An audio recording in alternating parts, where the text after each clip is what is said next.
स्नेहदा स्पन्दन स्नेहदा स्पन्दन।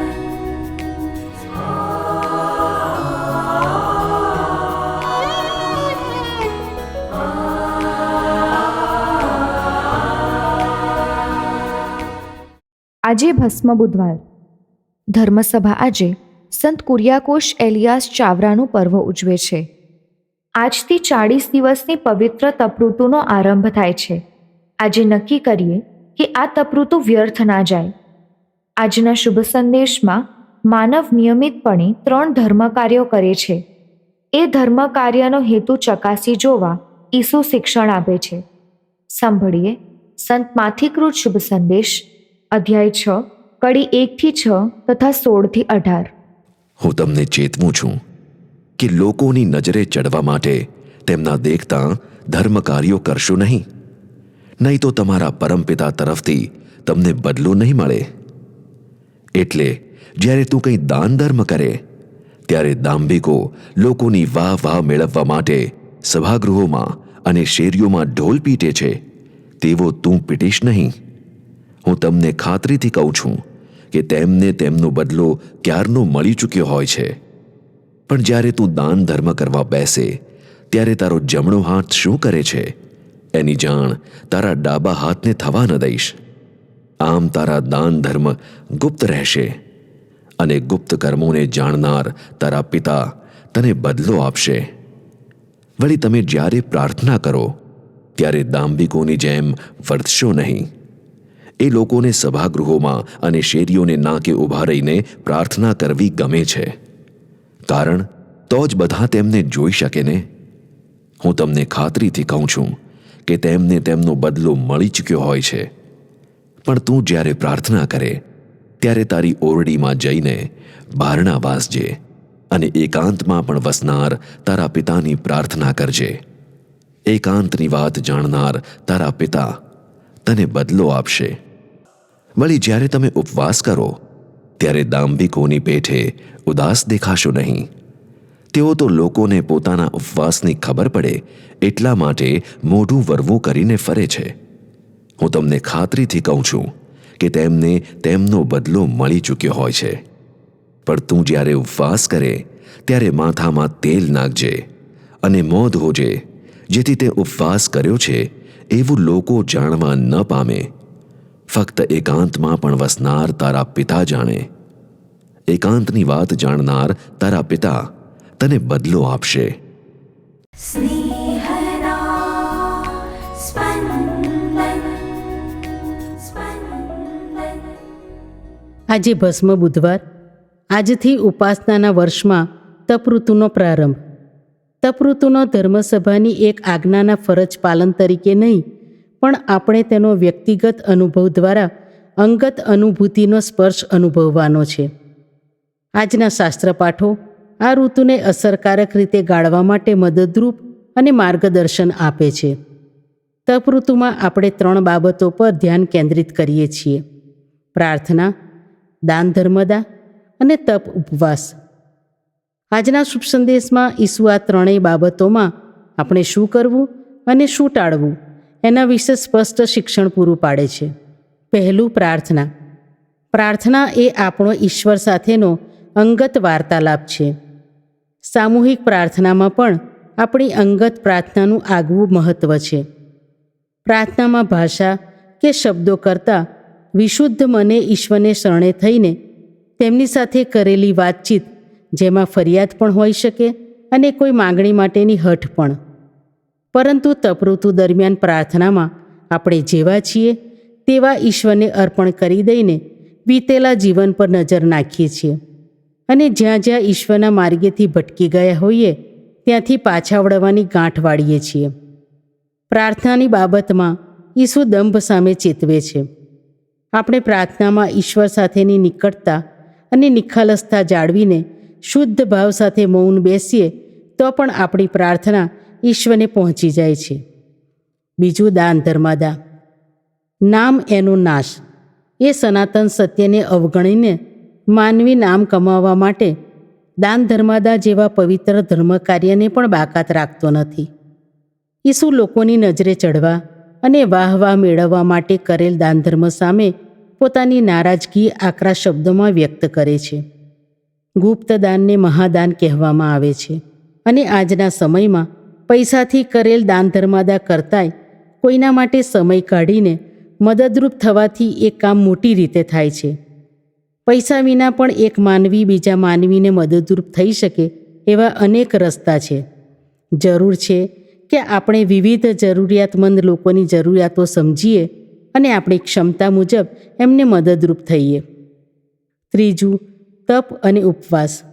તપ અને ઉપવાસ બાબતમાં પણ ઈસુનો સંદેશ ગુપ્તતા વિશેનો જ છે. લોકોને દેખાડવા માટે નહીં, પણ આપણે પોતાના કલ્યાણ માટે ઉપવાસને અન્ય કોઈ પણ પ્રકારના તપને આપણું સાધન બનાવીએ તો તેના બહુલક્ષી ફાયદા થાય. જે લોકો ઉપવાસ નથી કરી શકતા કે આખી તપઋતુ દરમિયાન કોઈ પણ પ્રકારની પરહેજ રાખી નથી શકતા, તેઓ એમ કરી શકે છે તેનાથી ઓછા ધાર્મિક નથી એ વાત સમજવી જરૂરી છે. તપ એટલે કોઈની પણ નિંદા ન કરવી, કોઈનું ખોટું થાય તો રાજી ન થવું, જેની સાથે અબુલા હોય તેની સાથે આપણો વાંક ન હોય તોય સમાધાન કરી લેવું વગેરે જેવી નાની નાની બાબતો ઉપવાસ કરવા કરતાંય પાળવી ખૂબ મુશ્કેલ હોય છે. આપણે આ દિશામાં પ્રયત્નશીલ બનીએ તો ઈશ્વર આપણી પડખે જ છે.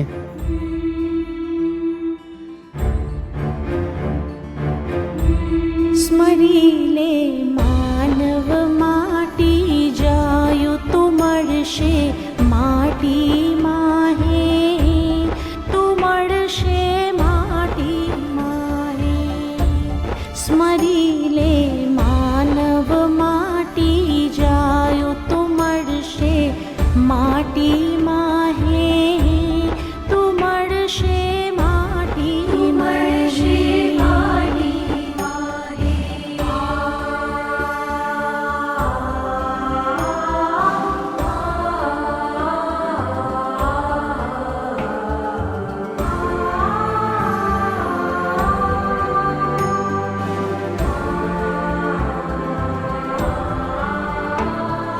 પ્રભુ આપણા અધોલોકમાં શાશ્વત નગરી ક્યાંય.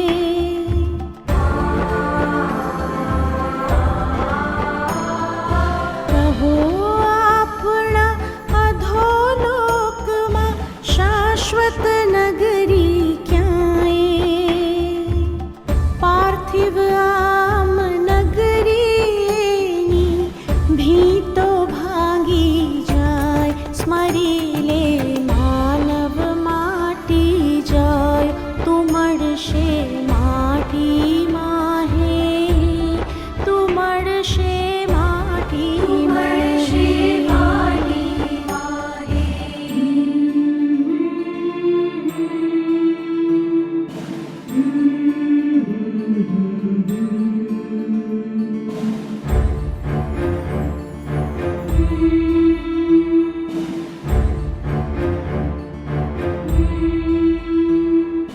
धनगढ़ की था मूर्ख मानव केवड़ निज सुख काजे.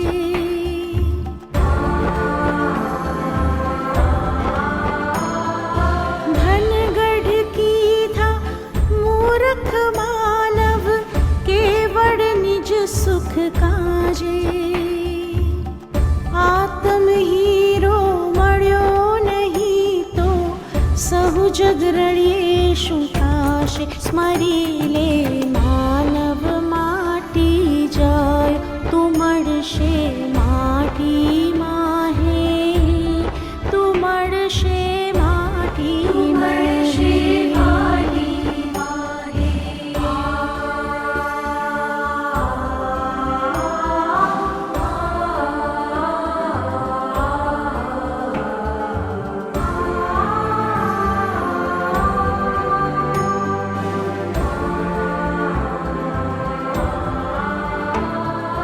પાર્થિવ સંપત જોઈ કોઈની મોહિશ ના તું મનમાં.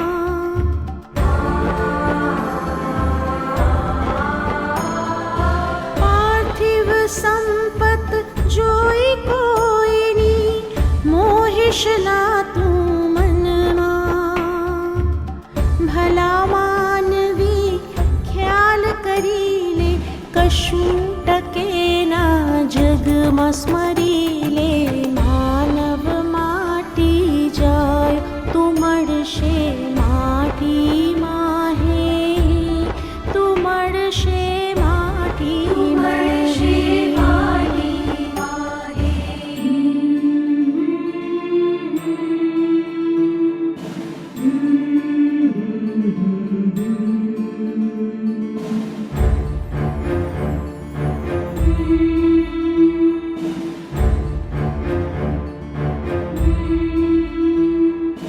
તુજ કરણીનો માર્ગ વળો, અવ પસ્તાવો કરજે.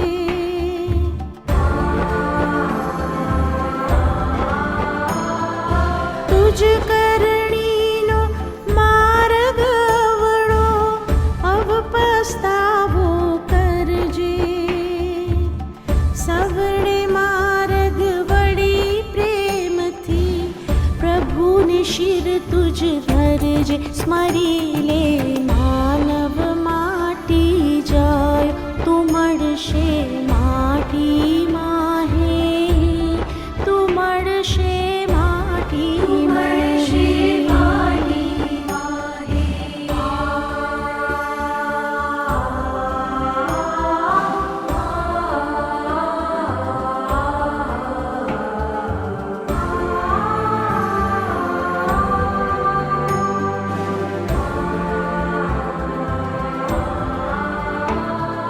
કરુણા સાગર પ્રભુજીની અઢળક વહેતી દયા.